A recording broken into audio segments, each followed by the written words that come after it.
अरबी लड़की ने कपड़े उठाकर फेंक दिए और कहा कि मुझे 50,000 रियाल दो, नहीं तो मैं अभी पुलिस बुलाती हूँ। और ये बेचारा वहाँ खड़ा मुंह देख रहा था। अस्सलाम वालेकुम, कैसे हैं आप लोग। मैं हूँ आपके साथ अदनान और आज मैं आपको एक पाकिस्तानी ठरकी की कहानी सुनाने जा रहा हूँ जिसने सारी ज़िंदगी भाई के पैसों पर अय्याशी की और अगर काम मिला तो वहाँ पर भी सत्यानाश कर दिया। एक फैमिली जो कि पाकिस्तान पंजाब के एक नवाही इलाके में रहती थी और इस घर का बड़ा बेटा जो था 20 साल पहले सऊदी अरब गया था। अब ये लड़का सऊदी अरब गया, इसने खूब मेहनत की, घर में अच्छा घर बना लिया, बहनों की शादियां कर दी और एक छोटा भाई था, उस भाई की भी सारी ख्वाहिशें पूरी करता था। इस भाई को मोटरसाइकिल चाहिए, पैसा चाहिए, कुछ भी चाहिए, वो मुंह से निकालता था और उसके लिए हाजिर हो जाता था। अब ये भाई जो है जवान हो चुका था और मोहल्ले के लोग या रिश्तेदार जब इसको कहते थे कि कोई काम कर लो तो ये आगे से कहता कि कोई बात नहीं, बड़ा भाई बाहर होता है, मतलब कि मुझे काम की ज़रूरत नहीं है।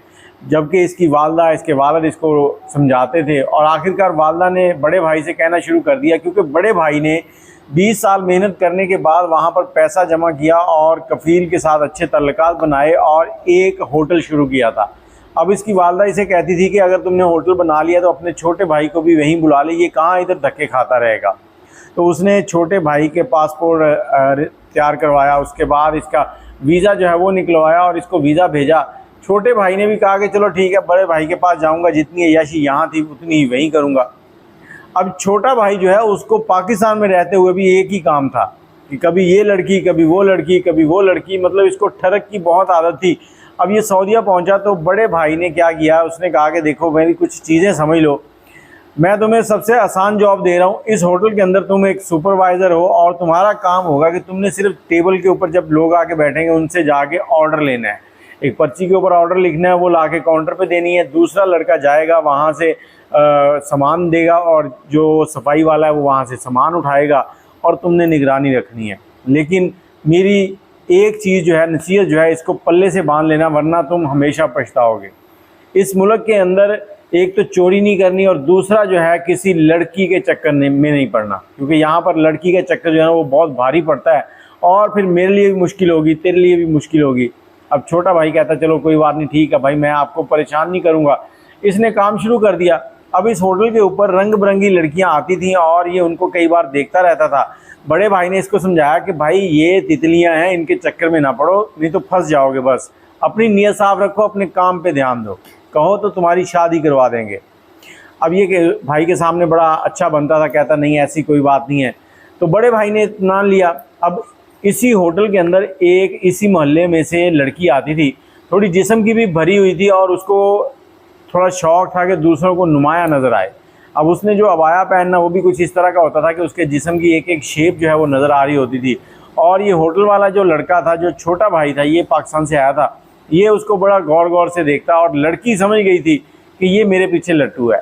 कुछ दिनों तक तो ये काम चलता रहा और आखिर एक रोज़ लड़की आती है, कहती है मैंने सिर्फ खाना पैक करवाना है, काउंटर के पास खड़ी हो जाती है। अब ये छोटा भाई जो है ये काउंटर के अंदर वाली साइड पर खड़ा होता है और ये उसे इशारा करता है कि क्या आपका नंबर मिल सकता है। लड़की उससे टिशू मांगती है, टिशू के ऊपर नंबर लिखती है और टिशू से वापस कर देती है। लड़की चली जाती है, ये उस नंबर को सेव करता है, व्हाट्सएप पे उससे बात करनी शुरू कर देता है। अब लड़की इसके साथ मोहब्बत की बातें ये वो सब कुछ कर रही है और इसने इसी लड़की के चक्कर में वहाँ की ज़ुबान भी सीखना शुरू कर दी। अब इसने ज़ुबान सीखना शुरू कर दी तो लड़की जो है वो इसको कभी कुछ कहे, कभी कुछ कहे, मतलब ये कभी लड़की को परफ्यूम गिफ्ट कर रहा है, कभी कपड़े लेके दे रहा है, कभी यहाँ से खाने का बिल नहीं ले रहा। तो इसी तरह से जनाब की अय्याशियाँ चल रही हैं। अय्याशियाँ चल रही हैं क्योंकि पैसे तो जेब से देने नहीं है, बड़े भाई की कमाई है, काउंटर से गले में से हेरा फेरी और कमाई को उड़ा रहा था। अब इस होटल के अंदर जो 3-4 मुलाजिम थे उनके साथ इसने बड़ी अच्छी सेटिंग कर ली थी। अब ये लड़का जो है ये समझ रहा था कि इसने लड़की को फंसाया हुआ है, इसके ऊपर इन्वेस्ट कर रहा है और इस इन्वेस्टमेंट को किसी ना किसी दिन ये वसूलेगा। लेकिन लड़की जो है वो इसको फंसा के घूम रही थी। लड़की को ये था कि मैं किसी ना किसी दिन इससे अच्छी रकम निकलवाऊंगी। अब एक दिन क्या होता है कि लड़के का जो बड़ा भाई है उसकी तबीयत ख़राब थी, वो होटल पे आया और कुछ देर रुका, उसके बाद कहता कि मैं जाके क्वार्टर पर दवाई खा के सोने लगा हूँ और तुम यहाँ पर सारे मामला देखते रहना, लेकिन ख्याल करना कोई गलती ना हो। अब छोटा भाई कहता ठीक है। जैसे ही बड़ा भाई गया तो इसने फौरी तौर पर लड़की को कॉल मिलाई और उसे कहता कि देखो आज तुम आ सकती हो होटल पे। उसने कहा खैरियत। उसने कहा बड़ा भाई इधर है नहीं, और हम यहाँ बैठ के कुछ खाएंगे, कुछ मौज मस्ती करेंगे। अच्छा बताता चलूँ कि इसने ना जो 3-4 लड़के थे उनके साथ एक पूरी सेटअप बना लिया था, उनके लिए सिगरेट पानी का बंदोबस्त भी करना, और अगर किसी लड़की को ये देख रहा तो उनको इसने इस तरह से अपने काबू में कर लिया था कि वो इसकी कोई शिकायत लगाते ही नहीं थे। अब लड़की जो है वहाँ से गाड़ी निकालती है, इसके होटल पे आ जाती है और लड़कों को ये कहता है कि हम लोग वो कैबिन जो है ना, क्योंकि उस होटल के अंदर इन्होंने कैबिन बनाए थे, अगर कोई सेपरेट खाना चाहे तो अंदर जा सकता है, अगर सामने बैठ के खाना है तो सामने। तो ये उनको कहता है कि मैं उस कैबिन के अंदर जा रहा हूँ और तुम लोग यहाँ ध्यान रखना कोई उस तरफ आए नहीं और बाहर से भी कोई ना आए। और जो ओपन का बोर्ड था उसको इन्होंने क्लोज़ कर दिया, जो बाहर से आ रहा था बोर्ड को देख के वापस जा रहा था। अब ये लड़का और लड़की अंदर बैठे हैं, उसकी पसंद का इसने खाना बनाया हुआ है, खाना खाया, खाना खाने के बाद फिर इसने उसके साथ मौज मस्तियाँ शुरू कर दी। इसने उसके साथ वो पैसे वसूलने शुरू कर दिए। कुछ देर ये साथ रहे और उसके बाद इसने अपने कपड़े उठाए, कपड़े पहनने लगा, कपड़े पहनकर बाहर निकलने लगा तो उससे कहता तुम भी कपड़े पहन लो। अब लड़की जो है उसने कपड़े उठा के साइड पे फेंक दिए और वहीं पर जो पर्दा लगा हुआ था वो खींचा और जिस्म के ऊपर लपेट लिया। एक बाजू नज़र आ रहा है, एक टांग आदि नज़र आ रही है। और लड़की को कहता कि तुम कपड़े क्यों नहीं पहन रही। अब बाकी के लड़के जो हैं वो भी लड़की को देख रहे हैं। लड़की कहती कि देखो कपड़े मैं एक शर्त पे पहनूंगी, अगर तुम मुझे 50,000 रियाल दोगे। अब ये कहता कि मेरे पास तो 2-3 हज़ार रियाल हैं, 50,000 कहाँ से दूँ तुझे, और तू तो मुझसे मोहब्बत करती है। लड़की कहती कौन सी मोहब्बत, वो मोहब्बत जो तू मुझसे अभी वसूल कर चुका है, मुझे पैसे देगा तो फिर ही आगे बात चलेगी। कुछ इनकी बहस होने लगी। लड़की कहती बुलाऊँ पुलिस को। तो उसके बाद जो वहाँ लड़के थे उन्होंने इसके बड़े भाई को फ़ोन कर दिया। ये उनको मना कर रहा था कि फ़ोन नहीं करो, हम इससे बात करते हैं। उन्होंने फ़ोन कर दिया, बड़ा भाई आ गया।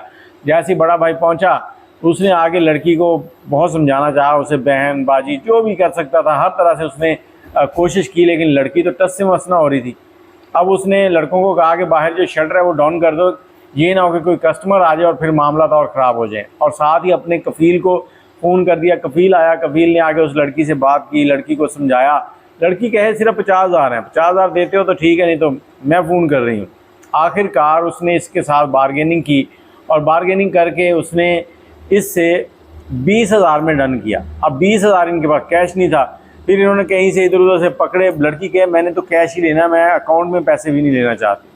अब पैसे लिए, लड़की ने पैसे गिने और गिनने के बाद कहती इसके छोटे भाई को कि मेरा नंबर तुम्हारे पास है ना, अगर कभी दोबारा तुम्हारा मज़े करने को दिल करे तो मुझे रब्ता कर लेना। अब उसके बाद उन्होंने उससे माफ़ी मांगी। उससे कहा तुम जाओ, हम तुमसे माफ़ी चाहते हैं, बस आइंदा दोबारा ये काम नहीं होगा। जैसे वो लड़की बाहर गई है, बड़े भाई ने छोटे भाई के मुंह पे जन्नाटेदार थप्पड़ मारा और थप्पड़ मार के कहा कि मैंने 20 साल लगा दिए थे इस इलाके में अपनी इज़्ज़त बनाने के लिए। यहाँ के लोग मुझे सलाम करते हैं और मुझे बड़े अदब से बुलाते हैं, और तूने 20 मिनट लगाए मेरी इज़्ज़त जो है मिट्टी में मिला दी है, जबकि मैंने तुम्हें इन चीज़ों से मना किया था। तुम्हें समझ नहीं आई थी मैं क्या कह के गया था। अब छोटा भाई शर्मिंदगी से खड़ा है और माफ़िया मांग रहा है। बड़े भाई ने कफ़ील को कहा कि आप इसका फ़ौरन खरूज लगाएं और इसको डिपोर्ट करें यहाँ से, मैं इसे और बर्दाश्त नहीं कर सकता। कफ़ील को भी गुस्सा था क्योंकि वो अरबी लड़की थी वक्ती तौर पे, तो उसने इसके बड़े भाई के मुंह को जो भी किया सो किया, लेकिन उसने फौरी तौर पर इसका खरूज लगाया और इसको जहाज़ में बिठा के रवाना कर दिया। अब ये पाकिस्तान पहुंचा। बड़े भाई ने अपने वालिदैन को सारा माजरा बताया और उसके बाद कहा कि आज से मेरा इससे कोई तल्लुक़ नहीं है, इसने जो करना है खुद करे, मैं इसके किसी चीज़ का ज़िम्मेदार नहीं हूँ, ना इसको कोई पैसे दूँगा ना कुछ। अब वो छोटा भाई एक वर्कशॉप के ऊपर काम कर रहा है और बड़ा भाई जो है वहाँ पर अपना होटल तो चला रहा है, लेकिन अब वो हर लम्हे कफ़ील के सामने शर्मिंदा है कि उसके छोटे भाई ने क्या किया था। अब ये कहानी आपको सुनाने का मकसद ये है कि जितने भी पाकिस्तानी पाकिस्तान से सऊदीया जाते हैं ना, ये तकरीबन 80% ठरकी होते हैं। अब इनको यही होता है कि कहीं पे कोई लड़की देखी और उसके पीछे रालें टपकानी शुरू कर देते हैं, जबकि इनको अपने अंजाम का पता ही नहीं होता। अगर फंस गए तो कैसा अंजाम होगा। अब वक्त बदलता जा रहा है। लड़कियां जो हैं वो हनी ट्रैप करती हैं, लड़कियां लड़कों को फंसाती हैं, फिर उनसे पैसा खाती हैं और लड़के बेचारे फिर मजबूर हो जाते हैं, ना पैसे घर भेज सकते हैं और कई बार तो ऐसे होता है कि लड़के खुदकुशी भी कर लेते हैं। तो ये कहानी सुनने के बाद अपने उस दोस्त को ज़रूर बताइएगा जिसके इस तरह की नीयत है कि ऐसा भी हो सकता है। बाकी अगर आपके पास कोई ऐसी कहानियाँ तो हमसे ज़रूर शेयर कीजिएगा। नंबर है 03002520 629। दुआ में याद रखिएगा। अल्लाह हाफिज़।